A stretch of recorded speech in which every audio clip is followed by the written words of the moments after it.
Hello, good evening. Welcome. This is Hot Edition. We're live from Sabata Desa Kanda. Also live on Kesmi 107.1 in Tamale and beyond. We're live on W 93.5 in Y and beyond. President John Dramani Mahama pardons Sammy Gyamfi, acting Goldbod CEO, after his public apology and show of remorse over the cash gift scandal. We've got details for you and the happenings from the presidency some few minutes ago here on Hot Edition on 3FM 92.7. The presidency acknowledges Mr. Sammy Gyamfi's immediate act of contrition and the acknowledgement of the need to express regrets over that incident. So that apology has been taken on board.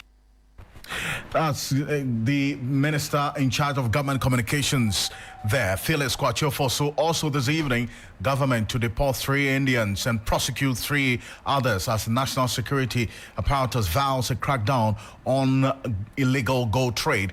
We've got the latest on the arrest made so far by the Ghana Police Service following the renewed anti-Galamsey campaign. We've got details for you here on Hot Edition on 3FM 92.7. We're also on Kesmi 107.1 in Tamale and beyond. We're live on W 93.5 in Y and also on 3FM 927 on Facebook and on X. Let's settle for a summary of the news now. And Hale guys here. In today's summaries, the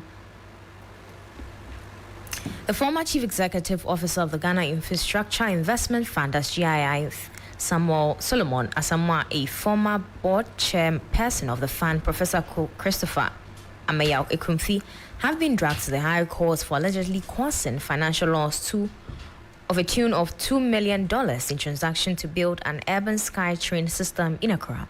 The two have been charged with 6 counts of conspiracy, willfully causing financial loss to the state and international dispensation of public funds. Now, the Ghana Gold Board has announced that 3 out of 6 foreign nationals recently arrested for illegal gold trading in the country will be deported, while the remaining 3 will face prosecution under the newly enacted Ghana Gold Board Act 2025. The announcement was made during a press briefing on May 14 in Accra by Prince Menka, the spokesperson for Gold Board. He explained the decision was based on the timing of the arrest in relation to the April 30 deadline set for all foreign nationals to exit Ghana's local gold trade. The West African Examination Council has expressed deep concern over coordinated cheating schemes, some reportedly involving entire schools in a premeditated examination malpractice, saying the menace is becoming a national security threat. The council said an ethical act often facilitated by students, school authorities, and even trusted stakeholders pose a serious threat to credibility and the integrity of the examination process. Before I go, the Ashanti Regional Police Command has arrested a notorious suspected armed robber who has been on the run since 2016. The suspect, 32-year-old Michael Owusu-Ansah, popularly known as Baby Last, was declared wanted following his alleged involvement in a robbery and the murder of Corporal Frank Esso of the SWAT unit in the Ashanti region. The incident occurred on May 19, 2016 at the Open Space Hotel in Denchen Monson. Thank you. There's more news on 3news.com. Make some time and visit 3news.com. This is Hot Edition. We're live on Kesmi 107.1 in Tamale and also on W 93.5 in Wa and beyond. Let's get into the stories now. And just a few minutes ago, President John Dramani Mahama has pardoned the acting CEO of Goldbod, Sammy Gyamfi, after accepting his public apology and remorse. This was announced by Felix Kwachiofosu, spokesperson for the president and the minister in charge of government communications, some minutes ago during a press briefing at the presidency. You would recall that in the immediate aftermath of the emergence of the video, Mr. Sammy Gyamfi promptly issued an apology in which he expressed regrets over the matter and took on board public concerns raised overseas. A day after that, the chief of staff summoned him to the presidency to learn about what transpired. The invitation was honored by Mr. Sammy Gyamfi. He indicated to the chief of staff what his side of the story is, what explanation there is for what we also in the video. At the time, President Mahama was out of the country, so he had to be briefed on the discussions held with Mr. Sammy Gyamfi by the Chief of Staff. And he has been briefed. Now, the view is that, to begin with, the presidency acknowledges Mr. Sammy Gyamfi's immediate act of contrition and the acknowledgement of the need to express regrets over that incident. So that apology has been taken on board. You do recall that when President Mahama launched the Code of Conduct, he said that one of the remedies for any potential breach was a public apology. He also said one of the potential remedies was a caution from the highest levels of government. After the interaction with the Chief of Staff, the Chief of Staff cautioned him, having acknowledged the apology he made. He cautioned him and impressed upon him to take on board public sentiment and act in ways that reflect public expectation. The Chief of Staff also took the opportunity to reissue the same caution that the President had sent to all appointees to be circumspect in their conduct. There may be things that may be commonplace in our private lives, but once you become a public official, you need to be sensitive to public expectation, and therefore that ought to guide the way that you order your steps. So in view of that, presidency does not believe that any further action ought to be taken beyond the apology and the caution. And we all take a cue from it and are going to do better in order to meet the expectations of the Ghanaian public. We value feedback. We are aware that Ghanaians expect high standards in the performance of our duties as public officials. We remain committed to meeting those high standards to ensure that we deliver the best of governance to our people who have been long suffering in the last few years under poor governance. So that is what I have for you. It is not deemed at this moment necessary to take further action beyond what has already been done. And Mr. Sammy Gyamfi has committed to ensuring that such an incident does not recur. I thank you very much. That's Felix Kwachiofosu there. He is a minister in charge of government communications, communicating the decision of the government, essentially the presidency, after the meeting between Sammy Gyamfi, the acting CEO of Goldbod, and also the Chief of Staff earlier in the week. Julius Deborah has indicated that the presidency has resolved that there is no further action needed to be taken after Sammy Gyamfi's public apology immediately after this video went viral. Now, there's been a number of demands from the NPP, for instance, asking that the least the presidency can do is a suspension of Sammy Gyamfi, an ultimate dismissal. And in fact, so you have some other anti-corruption crusaders also make the point about an investigation into it. Now, we understand that this incident, after the meeting with the Chief of Staff, some investigation was instituted, and this result that has been communicated today, the decision that no further action is needed to be taken. Adam Sano is the co-chair of the Citizens Movement Against Corruption. Masano, thank you for joining us here on Hot Edition. Now, this is the decision and communication from the presidency. No further action needed to be taken after the public apology and investigation by the presidency, public apology by Sammy Gyamfi. How does this strike you? Well, I mean, this is what I anticipated. I didn't think there had been any breach of law or policy, except that this was not very circumspect. It was indiscretion to be giving out dollars at such an event. Eventually, some pundits have said it was about $800. I'm sure if the president investigated and it was truly just $800 plus, you could definitely have associated it with some source of legitimate income or revenue. There wasn't much more you could do about it. So I'm not surprised at all. I think that the conclusion is what was anticipated, at least for me. The only thing on my mind is whether they should not be considering updating their code of conduct to have something on matters such as these. And in updating, what would you expect if they're so minded? Well, a statement that would talk about not taking any actions that bring the government to disrepute, something to deal with any ostentatious lifestyles that make the public think that public officers are taking advantage of their offices. Something to that extent, just to make sure that modesty is the order of the day for public officers. I see. And those have also raised on the bit about what has to be done going forward. There are those who, for instance, the MPP had called for his suspension at the least. Is it a far-fetched demand, or one that in your view could have been considered? Actually, I mean, on one part, I said this was quite ludicrous. I mean, I don't see how they arrived at that conclusion.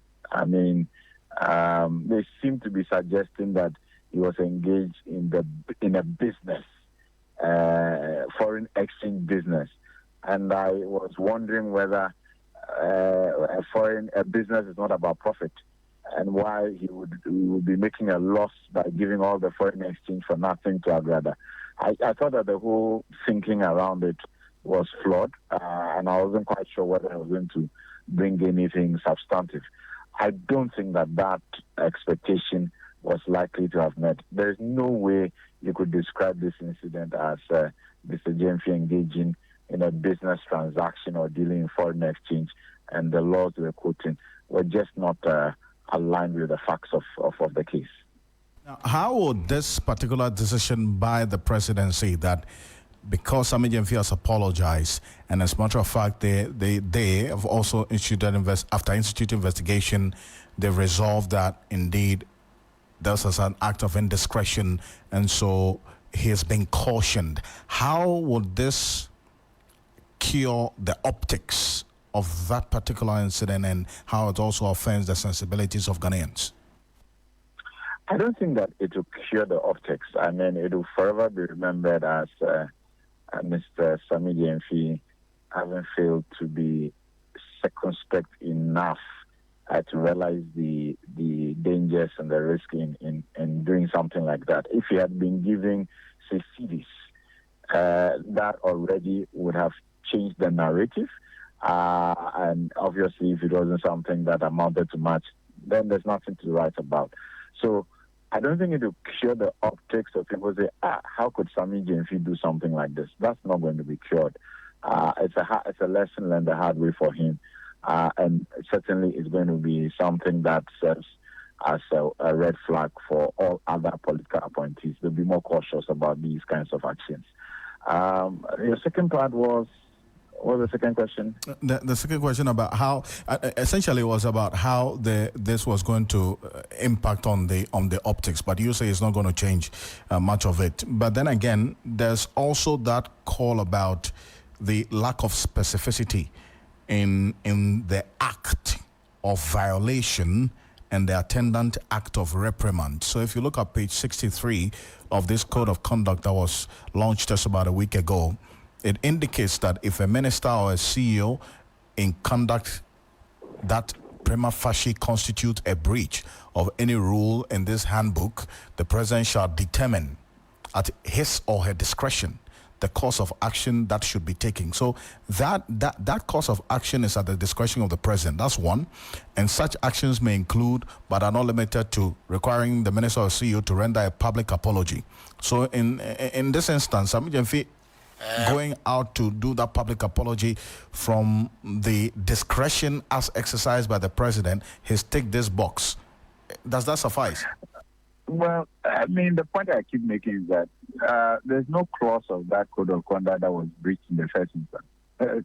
So you can look through it. I didn't find anything that you could say Mr. Gyamfi has breached. Not by a far stretch, not even in the Constitution or by any existing law.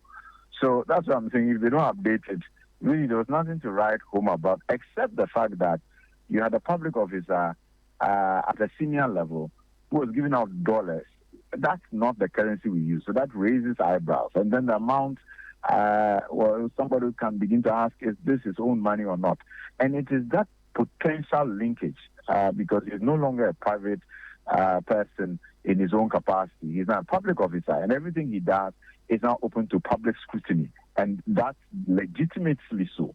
So he ought to be much more circumspect, measured, and modest in what he does, and that's where he failed. So I don't see that he has breached anything that was even, could have been picked out of that rule book or code of conduct to talk about, except that, yes, many people were not happy about it, and he gave an apology, which was a right and wise thing to do.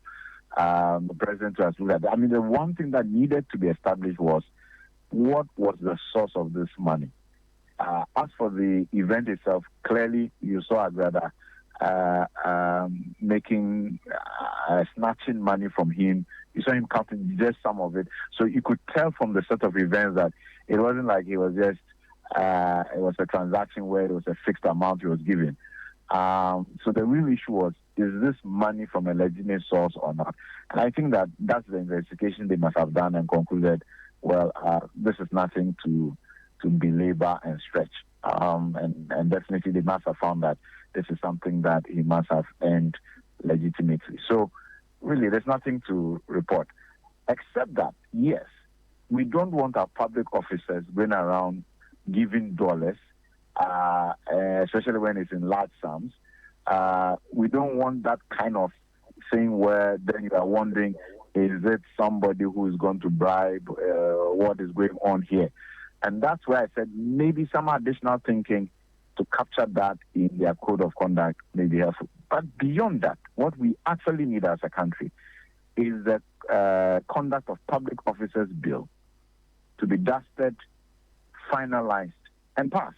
That then will be a law that everybody, and I think that's where your question on the discretion of the president becomes material. Absolutely. At the moment, unless somebody goes to the president that assumes he has done something, and the president has now spent time thinking through with perhaps some small group what action to take. That's not probably the most effective. The best way is to have a law with sanctions already codified in it, such that then if somebody does something, 25 million Ghanaians can report, can decide to go to court, and it's clear what sanctions should be applied.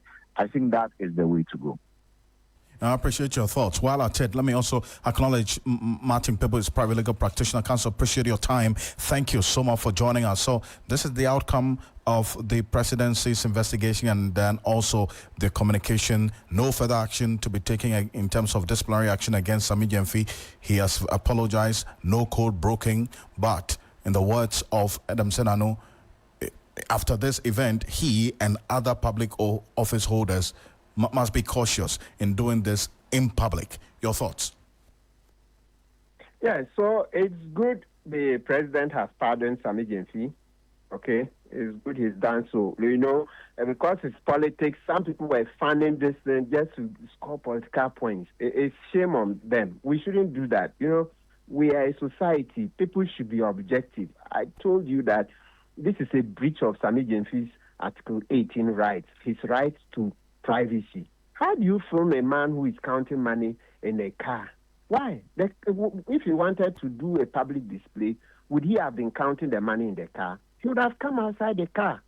So that paparazzi who did that, if we get him, we should be thinking of, Sammy should be thinking of suing him for invading his privacy and all this hell he's caused.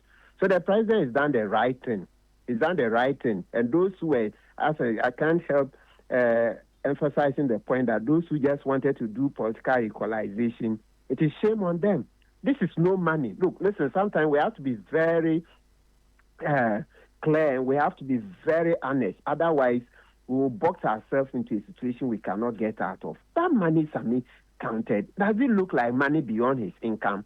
When we talk of money laundering, etc., it says that when we find you with money, that looks like money beyond your income. That's one of the measures. It looks like money beyond your income. then we'll begin to think about crime. You know how many people are holding dollars? Millions of Ghanaians are holding dollars. Yes, if we want to, if we want to deprecate the conduct of Ghanaians holding dollars, yes, let's be clear. But this one, that was not what they were basically looking at. People were just interested in saying, this is corruption, this is our money, this is Cecilia Gate. That's referring to the Cecilia Dapa matter. That's where they lost it. If they had been clear that we deprecate this conduct, we don't want Ghanaians holding money, US dollars, etc. Yes, they would have had a better reception and a better debate, because we know that certain points Ghanaians hold dollars when they shouldn't be, okay, because the Ghana cedi is our currency, etc. But, you know, we are also rational human beings. When the cedi was falling so much, we have no option but to look for dollars so that we don't lose our life savings, etc. So even that particular matter, it's not a straightforward matter. Those shouting, giddy, giddy, giddy, giddy, you know how much millions of dollars a lot of those people hold? But they will say, well, they have not been caught, right? But that's hypocrisy. The fact that you've not been caught doesn't mean that you should go and start condemning somebody over things that are not a crime, right? So the president, I like the president's disencourage that he's been able to totally pardon Sammy Gyamfi. It's even a pardon, because he's saying that no wrong has been done. So actually, the use of the word pardon is even a malaprop. Pardon is when somebody has broken a law or done something wrong and you decide not to sanction him, right?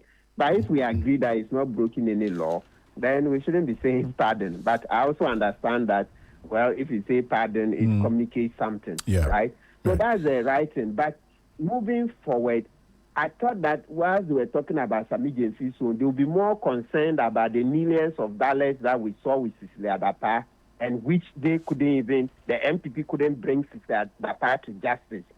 Cecilia Dapa, who was given 3 opportunities to explain the source of the income, that money, and she couldn't explain. She said it was cosmetic business. The 2 cosmetic companies, she gave details to the OSP to go check. It turned out those companies didn't belong to her, etc. And then she said the money also belonged to her, the dollars belonged to her deceased brother, who was a cobbler, right? Then later she changed it because the deceased brother's widow wanted to sue her, etc. You are not concerned about that, but you are just concerned about a few, hundreds or thousands of dollars. That money that Sammy Gyamfi counted could not have been more than $3,000. No, but Counsel, how about that proposal that, and I referenced it earlier, what you heard Adam Senano talk about, that the takeaway should be some guiding principles, at least, for public officers in how they conduct themselves in the public in this regard, and not necessarily, for instance, going by the other proposals that there should be a law regulating gift giving by public office holders. Yes, he's right, because you cannot put a limit on what somebody can give as a gift. That's preposterous. Yes, I heard that thing. Some people were saying there should be a limit. How? When an MP is paying this constituent school fees, 50,000, 100,000, you want to limit that? If an MP is paying a constituent's medical bills, you want to limit that? As I said, you see, some people rushed into this particular debate. Sometimes I look back, you know, the more the debate developed, then the more some of the comments some big people gave initially looked a bit not appropriate, because that put a limit on what a politician can give. Which law is that? Where? What the law that we currently have is what we should strengthen. Just be sure that what he's giving is his money. That's why you should be looking at asset declaration law, better law on that. We know his income, we know what he has declared, so that assuming you find an MP giving a constituent 200,000, and yet you see that when he declared his assets maybe 3 months ago, all of his cash was, let's say, worth maybe 200,000. They are like, but this MP, your declaration is just a few months, 3 or 4 months ago. You didn't have much cash. How can you give a constituent 100,000, etc.? You see, so you tackle it from I believe, the asset declaration law, strong laws on the asset declaration. Yeah. But you can never dictate to another human being how much he can give as a person because he's a public officer. That's not possible. So if a constituent is sick, the medical bill is 200,000. The MP wants to pay all the 200,000. Who are we to say that this MP shouldn't pay that money or this minister shouldn't save another Ghanaian? But all of this also, you heard Phyllis Kwachofosu when he was addressing the press at the Jubilee House not too long ago, that this debate also reflects the high standards Ghanaians expect, and not that this is going to be business as usual governance. And that's one point that you made earlier, that to the extent that this became a big issue and the demands that Ghanaians were making clearly indicates that we're not going to tolerate this as business as usual, is it not? Yes, absolutely. So this debate tells you that a lot of Ghanaians are engaged now in our governance system. So they are very concerned. Anything they would raise questions. Yes, so it's good. It's good. But let's also mention that, Kwasi Fosu is a politician. He doesn't want to lose votes. So he cannot be as vociferous and plain talking or straight talking like me. I am not looking for votes. So I have to address it head on like a regular Ghanaian. I don't want us to do some analysis that tomorrow will give us trouble. What I'm saying is, Ocansey, is that if an MP or a minister is going to pay a constituent medical bill, it's worth so much. You are saying what? Because it's an MP, he shouldn't give that money. Oh, your remedy is that get an asset declaration law that gives you an insight into how much he owns, so that when he's giving the money, then you can measure whether it is proportionate to his income or not. That's why I said, so we are tackling it from the wrong perspective. And so, Kwasi Fosu being a politician, he knows the next election is practically, let's say, 3 years away. So he has to be careful in speech. He won't argue with you. Yes, but to be very honest, I will speak plainly. A lot of the arguments we are hearing in this debate were not arguments we should be making. They were more about a certain political agenda just to paint this government black. But he, Kwasi Fosu, cannot make such statements because quickly opposition will take him on. But we are not being fair to ourselves. The opposition who are trying to drive this one as an agenda should bow their heads in shame. They were here. They paid bills. They could not even stop. Even in opposition, they pay a lot of bills, etc. So they shouldn't take this matter out of context. Otherwise, it will come to hurt them. Look, Mr. Ocansey, I'm promising you, it won't be long. Somebody will bring a video of these opposition people doling out plenty money. It won't be long. Just mark it on the wall. Then you see more of the hypocrisy. Tackle asset declaration law. We should know what each of these public officers is worth. So when he's giving out money, you can measure. That is it. If you don't tackle to know what he's worth, how can you just see money and presume this is our funds, this is corruption, etc.? So we showed that on the asset declaration law, even Liberia, war-torn Liberia, they publish their assets publicly. When the public officers declare, it's publicly available. I'm talking about African countries. Yes. Central African Republic, another war-torn country. They also publish Cape Verde, South Africa, and then is in Mozambique. 5 countries. Some of these countries, we are well ahead of them. South Africa was under apartheid. We have been free ever since, from 1957. Why should we let all these countries go ahead of us? We had our own law there, PNGC Law 280. It was there, and then in 1993, we repealed it when we passed Act 550. That's the current public officers disqualification, blah, blah, blah, law, Act 550. So the point is that go back, Sankofa, let's do Sankofa. Let's get a better asset declaration law so that we can use it to tackle some of these things rather than to say public officers should not give money. It's not possible. You can't write any law like that. And Counsel, on that particular tangent, maybe a quick one on this. There's been that aspect of this conversation as well about the recipient, so that if really Sammy Gyamfi had given the same amount of money to, for instance, a needy, but brilliant student, or somebody who needs very urgent medical care, or he was doing a donation with the same amount, it wouldn't have become an issue.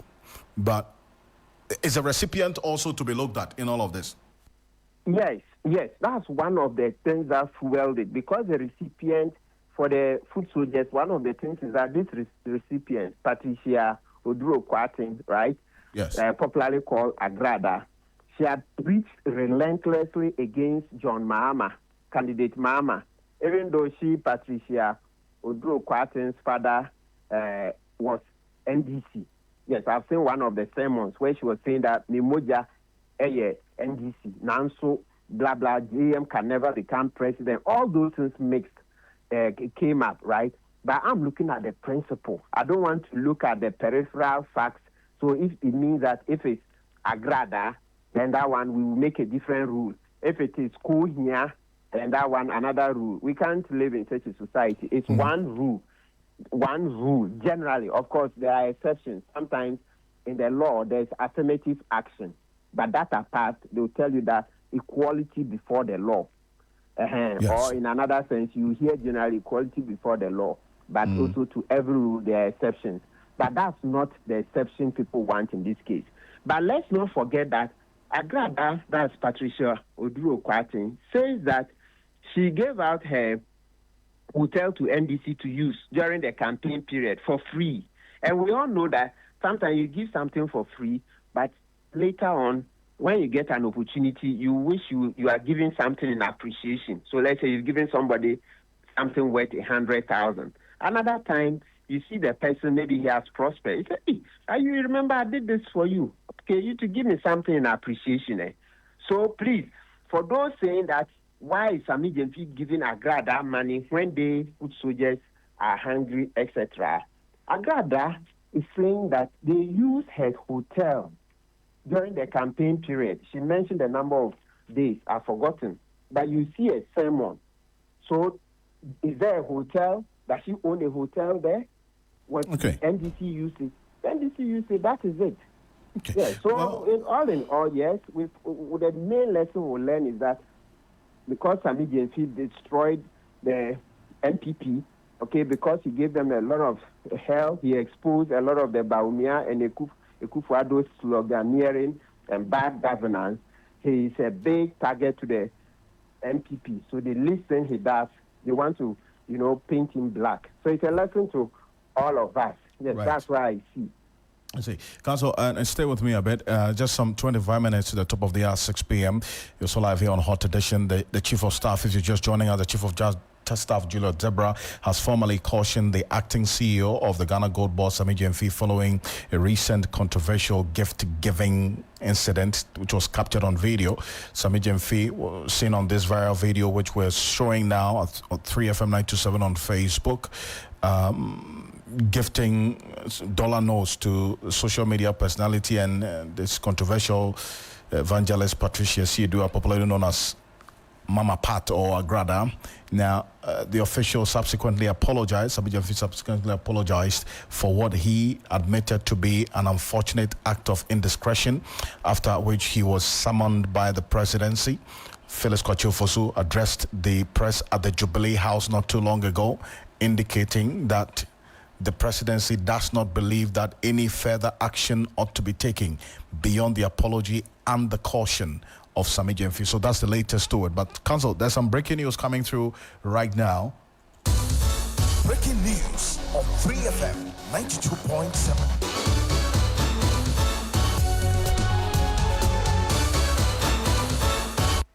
Well, we're just getting some information from the presidency that the committee set up by the president, John Dramani Mahama, to inquire into the 3 petitions against the Chief Justice will commence their hearing tomorrow, Thursday, 15th May 2025. The 5-member committee, chaired by Justice Gabriel Scott Palmer of the Supreme Court, set up by the President in accordance with Article 1466 of the 1992 Constitution and in consultation with the Council of State, following a determination of a prima facie case against the Chief Justice. The committee will sit 3 times a week and present their recommendation to the president upon completion of their work. Council, so that's information coming through right now. How is the path going to be for this council? This committee from what you do know, or how, as it is stipulated in the Constitution? Yeah, so it's going to be a very arduous task, very arduous. Yeah, arduous, because it's a lot of work, okay? From what I'm hearing, it's a lot of work, okay? And also being a practitioner, okay, I go to court, almost on a daily basis. So I know that when you're going to a trial, it's not a joke. And most especially, this is a trial involving, or the subject matter is about the Chief Justice, removal or not to remove the Chief Justice. That's the bottom line. Everything you are going to do, will it result in the removal or the continued stay in office of the Chief Justice? So this is going to be a high-stakes game, very, very high-stakes game. Yes, everything counts, everything, every question. So what we can see is that what is going to happen is that the petitioners, so that one we don't know how they'll do it. Remember, there are 3 petitions, right? To the extent that the petitions say different things, right? I don't really remember that they have much in common. So there are going to be 3 trials, right? So the one concerning Ayamga Akulgo, right? The one by the Shining Stars people, and then the one by Daniel Ofori, right? So the committee will choose which trial will be first. But whenever they choose the first case, it means that the petitioners in that case, right, now that they've presented their cases, they will be asked to give further. So this is the stage they are going to give the evidence. Because they've not strictly written down the procedure in court, we don't know exactly what they'll do. But I can use the general analogy from court, which is that the petitioner has to present his case. So petitioner presenting his case means that, assuming they are starting with AJ, that's the Shining Stars case, it means that AJ will be asked to enter the box and give his evidence in chief. I can also imagine that in order not to create surprises, they would be asked to give their statements in advance, because you see, this is what happens. In the normal course today, before you enter the box, you give your witness statement. And in the witness statement, you attach all your evidence, right? The ones that can be attached. When we say evidence, it's not every time that it is a book or it is blood, forensic evidence, or a bullet or a gun. Sometimes the evidence is oral. Maybe you saw with your eyes. So you state it, I observed this, or you heard with your ears, I heard this. So I'm saying that for the evidence that involve objects or external things, when you do the witness statement, you attach them. If it is not something you can attach, you maybe send a picture. If it is not something you can send a picture, you state that it is available. On that day, you bring it. So assuming it's a gun, you cannot attach the gun to the witness statement.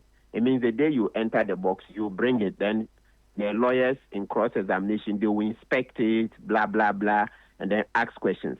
So the short of what I've been saying for the past 1 minute is that when you go to present the case, I'm saying that they may ask them to bring witness statements and attach, for the ones that they can attach evidence, they should attach, so that the CJ's lawyers will get those statements in advance so that they can read and then know how to come and cross-examine. You see it? So it's likely that can happen, that brings statements in advance so that we can, and all of that is part of the hearing. So saying that tomorrow the hearing will commence doesn't mean that it's tomorrow somebody will enter the box immediately. No. We can have what we call case management conference. So you go there, and that's when these rules will be made. They'll go and write the witness statement. When there are documents attached, all those things I've said, and file, so that the other side will get them, read through. It helps to make the case move faster. If not, if the person comes to sit in the box and starts talking and starts removing his statements one by one, it's ambush litigation. We've moved past that. So it's likely maybe the people will not enter the box tomorrow, but rather tomorrow will be for them to set some of these ground rules, what we call case management conference, okay, where they'll be told to go and do these statements and bring them. Then after that, Once that is done, the next stage is that when the person enters the box, because he has already written everything down on paper, he will not be asked to narrate everything A to Z, assuming the petition is 15 pages. When he enters the box, because he's already written the witness statement, he will not be talking for the next 1 hour, repeating everything there. No. They will just ask him, his lawyer will ask him, is this your statement? Of course. What is your name? Where do you live? Why are you here today? Did you file a witness statement? He say, yes. Okay. Then he say, look at this. Is that it? He say, yes. But what do you want to do? I want to give it to the committee as my statement. So that you see that there's 15 pages, no? He doesn't have to repeat everything. So in 3 minutes, he's done with the examination chief.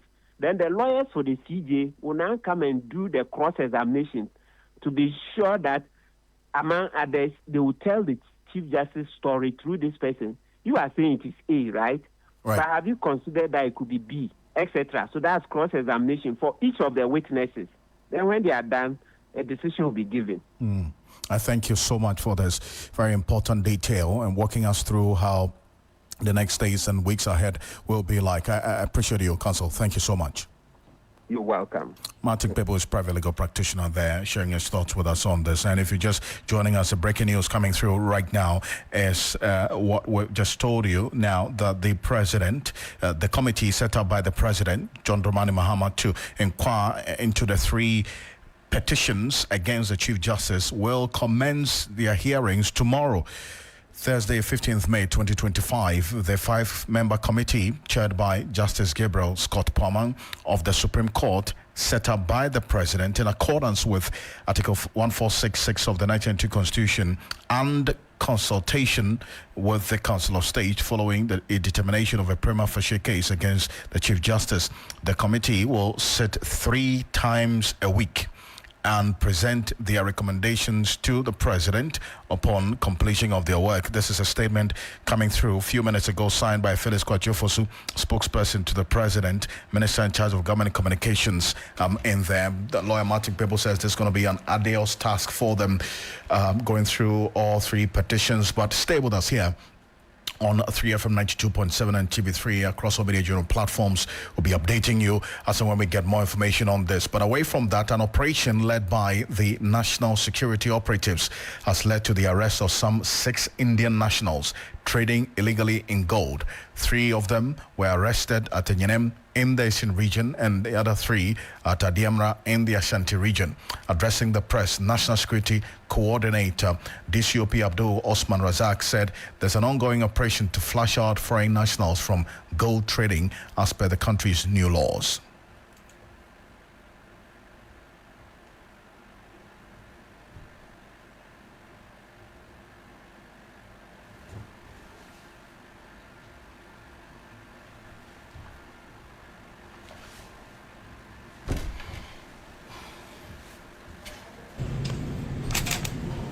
We'll try to record that for you here on Hot Edition on 3FM 92.7. We're also on Kesme 107.1. We are on W 93.5 in Tamale and beyond. We will come back to that story shortly, but still on matters of mining, a total of 208 suspects involved in illegal mining activities have been arrested, with 99 excavators seized from the owners. The Ghana Police Service, which gave the update today, has also indicated 3 bulldozers, 4 pump action guns, 3 single barrel guns, 1 pistol, 11 Shanfangs, together with several other exhibits, including vehicles, motorbikes, tricycles, generators, gold detectors, and pumping machines, have been received by the police. The Ghana Police Service continues in its fight against illegal mining activities across the country from March 25 to date. Here's a breakdown of the areas the police and the military have carried the operations so far in a special anti-galamsey operation at Samreboy along the Tano River,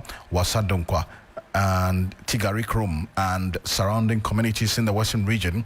The police arrested 58 suspects comprising 50 Ghanaians and 8 Chinese in connection with illegal mining activities, and retrieved 85 excavated and 3 bulldozers. Also, the Western Regional Police Command has arrested 19 suspects and retrieved 3 excavators and 3 pump-action guns, among other exhibits. In the Upper West region, the police command arrested 7 Ghanaian suspects and retrieved 11 chamfans and 3 motorbikes, amongst other exhibits. In the Eastern South Regional Police Command, they've also arrested 24 suspected persons, including 1 Burkinabe, retrieved 5 excavators, 3 single-barrel guns, and 1 pump-action gun, amongst other exhibits. The Western Central Regional Police Command has also arrested 85 suspects, comprising 76 Ghanaians and 9 Chinese, and also retrieved 11 excavators and other exhibits. The Eastern North Regional Police Command has also arrested 15 suspects, including 1 Chinese, and retrieved 4 excavators and control boards, 9 monitors, and 1 pistol, among other exhibits. Let's hear from Engineer Ken Ashigbe, who is a convener for the Media Coalition Against Illegal Mining. Well, thank you very much. So I think that we definitely need to commend the Ghana Police Service for the increased activity so far as the fight against Galamsey is concerned. We also need to commend the Minister for Lands and Natural Resources also for all the work, and I think possibly the Minister for Interior, the Minister for Defense, the Minister for Interior. The thing about it is, again, is that with all of these arrests that have been made into those lists, what are the kingpins in all of that? You're not seeing the kingpins in that. And then the other thing you would ask is that the foreigners that are in there, is the Minister for Interior going to tell us that he's going to still go against Act 995 and keep on deporting these people, especially the Chinese people? That's something that, really is a difficult one. And then also we know that Apunta Mining, for example, the Minister for Lands and Natural Resources led an operation that, got the evidence of the illegal activity, and we know that the financial crime people have done, have garnished the accounts and all of that. But the question we would want to ask the Attorney General and also ask the police, the ICP, is why have there been no arrest of the directors of Apunta Mining? So this issue about the kingpins needs to be dealt with. Then also for the excavators that have been seized, we know that by Act 995, when they go to court, and then they are found guilty, these excavators would be forfeited to the state. But if the people, if they are not found guilty, these excavators would have to be released to them. But the thing that should happen immediately is that all of these excavators should be tracked. So whether it is going to be forfeited or it's going to be given back to the suspect, it has to be tracked.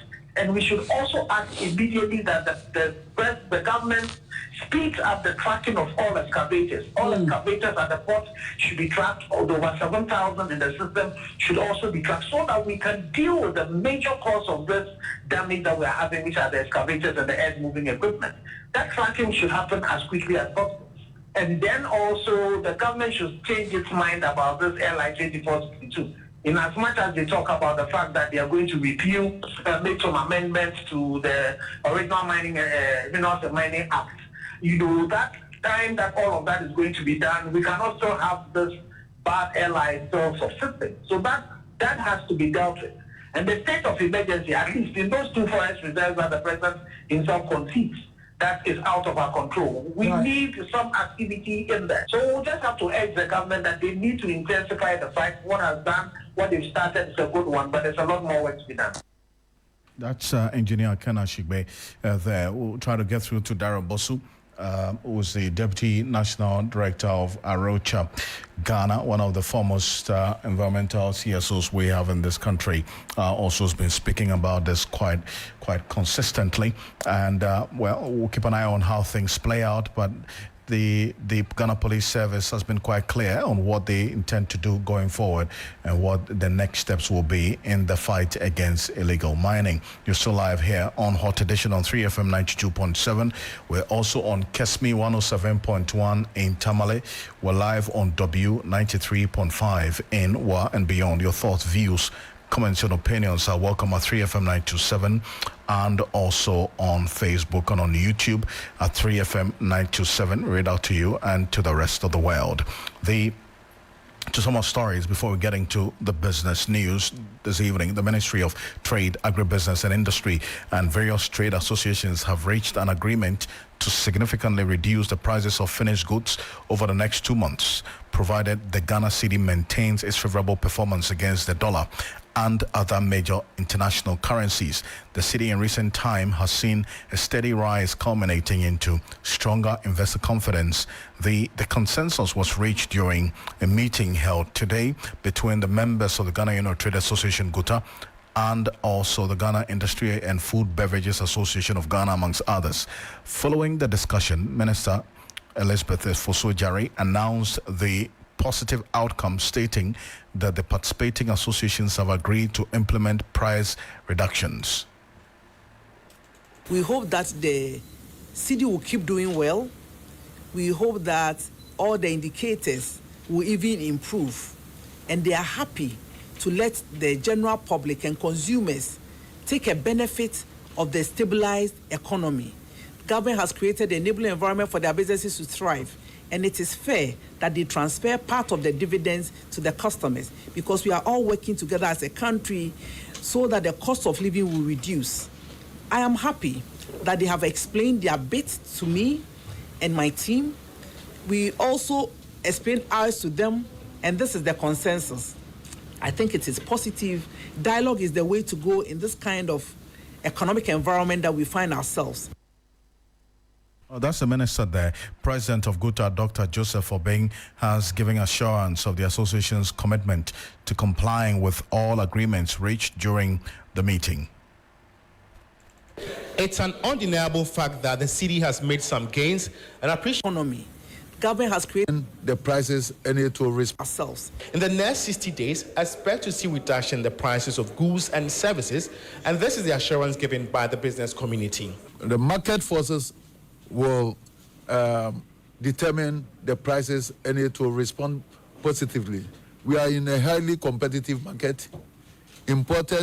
Most importers have started getting benefits of this, and most of them have started showing and sharing the benefit to the consuming public. You just have to search the market and you'll find this. But all that we need is for government to do its work, do whatever it is to sustain this, and by 2 months' time, everybody in the country will witness the fact that the business community also think about the consuming public. We depend on our customers, the consuming public, to survive as businesses. And there's no way we will not share any gains when we have it. When we have it, we will share with you. And so all that we are all talking about is sustainability and predictability. And that's a game. That's the president of GUTA there. Also live here on Hot Edition. We're back after this quick break with the latest in the world of business. Stay with us. Hello, Ghana. It's a new year.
Hello, good evening and welcome to the business segment on Hot Edition with me, Bismarck Ausa. Coming up tonight, Bank of Ghana Governor Dr. Johnson Isiama rallies Africa to deepen digital finance integration as Ghana partners Rwanda and Singapore on cross-border payments.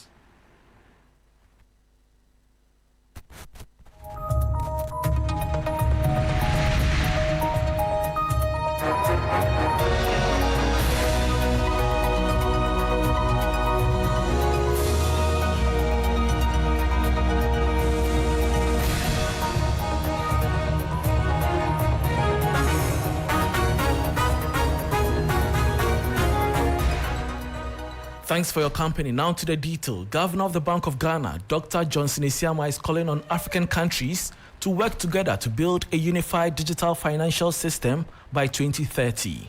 Speaking at the 3i Africa Forum in Accra, Dr. Isiama announced a new partnership between Ghana, Rwanda, and Singapore to modernize cross-border payments. He says while Ghana has made strides in financial inclusion and fintech, broader success depends on harmonized regulations, stronger trust between countries, and bold collective action across the continent. These gains are being reinforced by modern regulatory approaches, by pilot programs, by innovation offices, and digital public infrastructure frameworks that are all designed to promote inclusive finance, enhance SME participation, and unleash the creativity of Africa's youth and entrepreneurs. But as promising as these national initiatives are, they are not enough. And to fully realize the vision of One Africa, One Market, we must scale our efforts through continental coordination.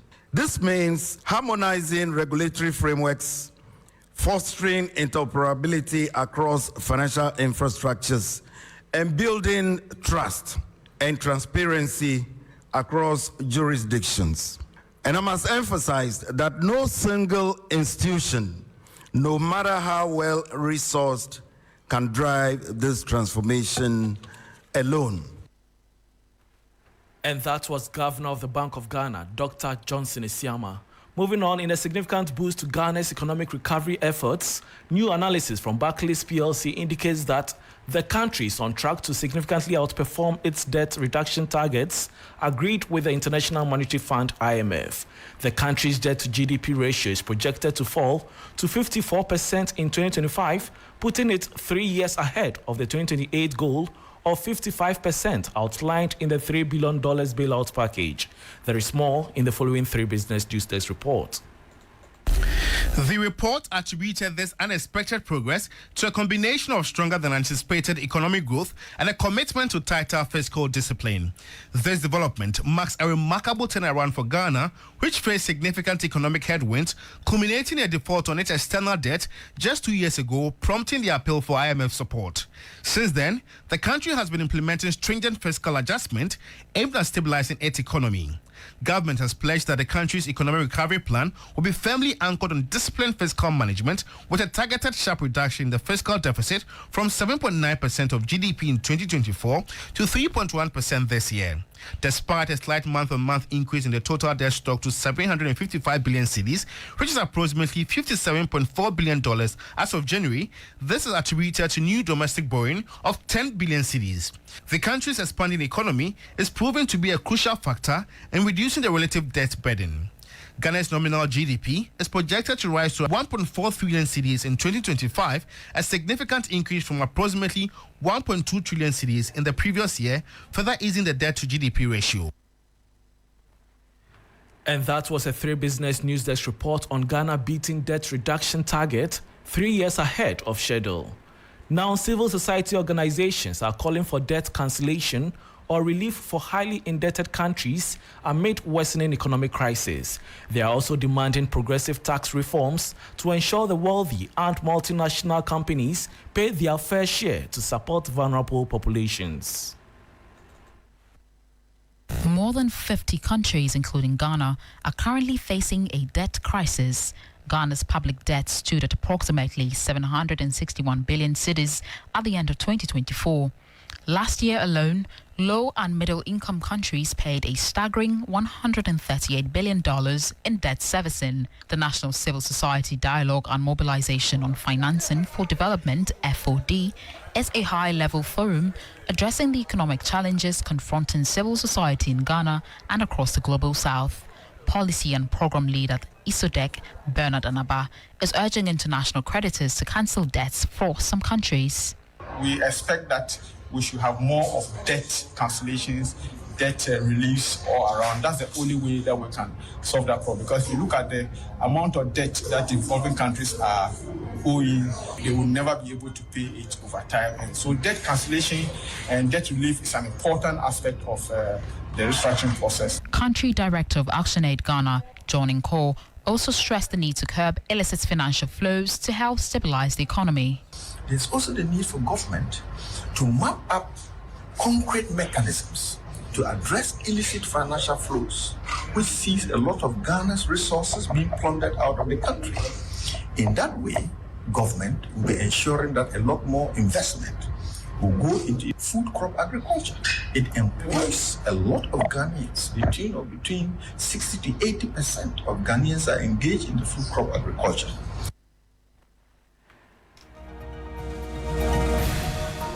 And that was a report on civil society organizations calling for debt cancellation or relief for highly indebted countries amid worsening economic crisis. And that brings us to the end of the business segment on Hot Edition. For more business stories, please check out our website, 3news.com. I am Bismarck Ausa. Thanks for your company. Sports is next. Please do it.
evening and welcome to the sports segment here on Hot Edition on 3FM 92.7. My name is Oreku Ampofo, and we start off from the Ghana Premier League, where the biggest story coming in is Nations FC's Emmanuel Ano, who has been dominating the headlines in the past 12 hours.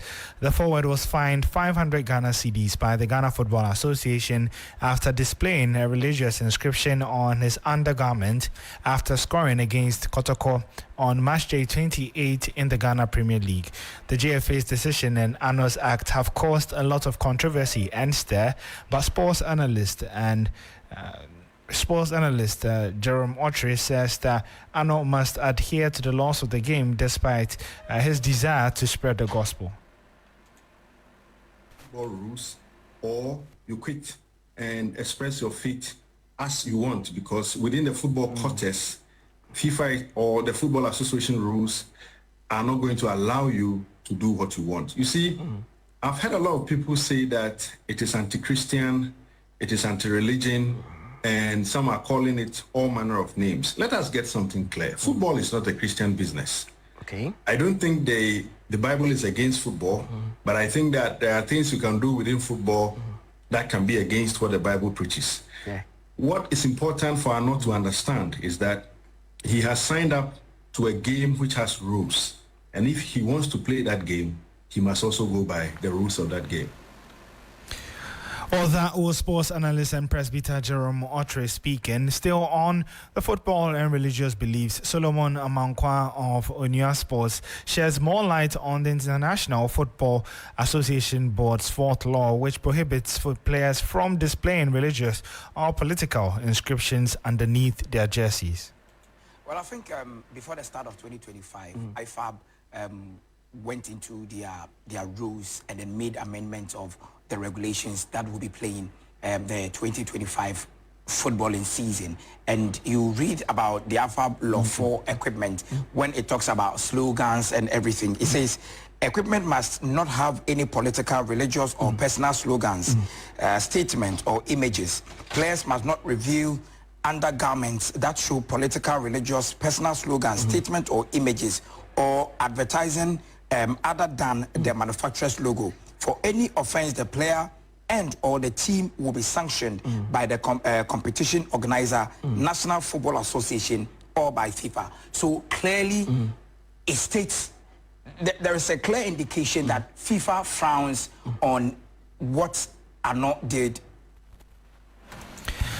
Let's now turn our attentions to Europe because the Champions League Championship playoff final is set. Sunderland will take on Sheffield United after beating Coventry by 3-2 on aggregate. Former Black Stars assistant coach George Boateng was at the ground as Sunderland edged Coventry City in extra time.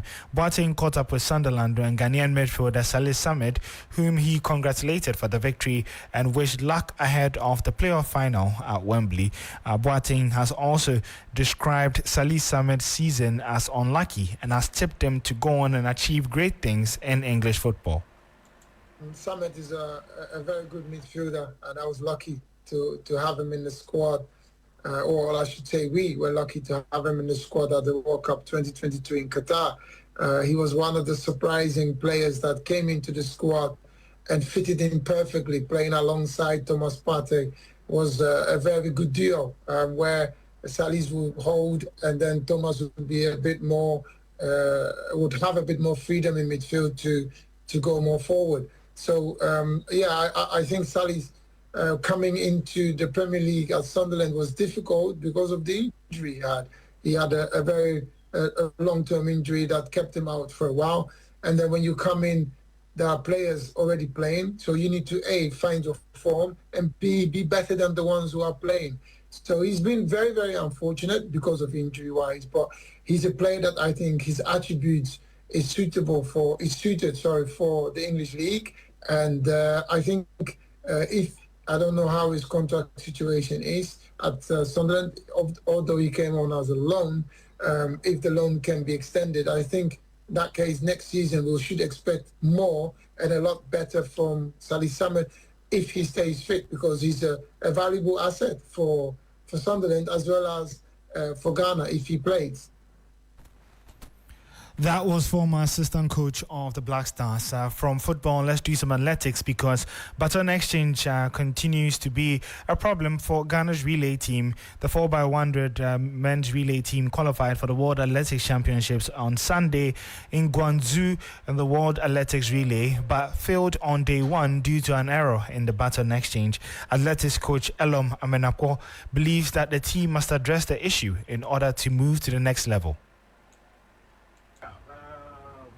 Face setbacks. We face setbacks because we usually don't prepare.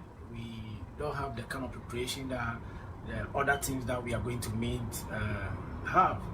That's what causes the setback. 4x1 relay is a teamwork. It's very technical. It's a race that you need to train over and over again so that even in the course of the race, if there is a mistake coming, like the outgoing runner can perceive it and say that, look, today my athlete is not coming fast as he used to come at training, or he's coming faster, so I have to adjust the check mark to be able to accelerate and receive the baton. Those things doesn't work in our favor. You look at team that won the Olympics in the previous year. Look at Italy. Italy at the time was Marcel Jacob, but they won the 4x1. Why? Because they have been together, they train together, they have the team spirit, they have the team cohesion. You look at Canada that have been very, very consistent in winning tough championship when it comes to the 4x1. It's the same thing. GB, Great Britain, used to be very consistent those days. It's because they are very, very consistent. They are together, training together. And there were times that you look at Great Britain that even their first and second top athletes are not in the 4x1, meaning they are not fit into the setup that the coach is having. So what we need to do is to put this team together. Let's select about 6-7 of them, put them together. Let's try plan A, plan B. The coach must have plan A, plan B, plan C. If this athlete is not there, who fit into this? Those are the things that top teams do. But if we have to continue like this, just going to competition, meeting in the competition ground, and coming out with this thing, the setup will happen. So that was Coach Elom, who has rich history with Ghana's athletics team over the years. My name is Ore Kwampofo, and that's how we wrap up the sports segment here on Hot Edition. The show continues right after this break.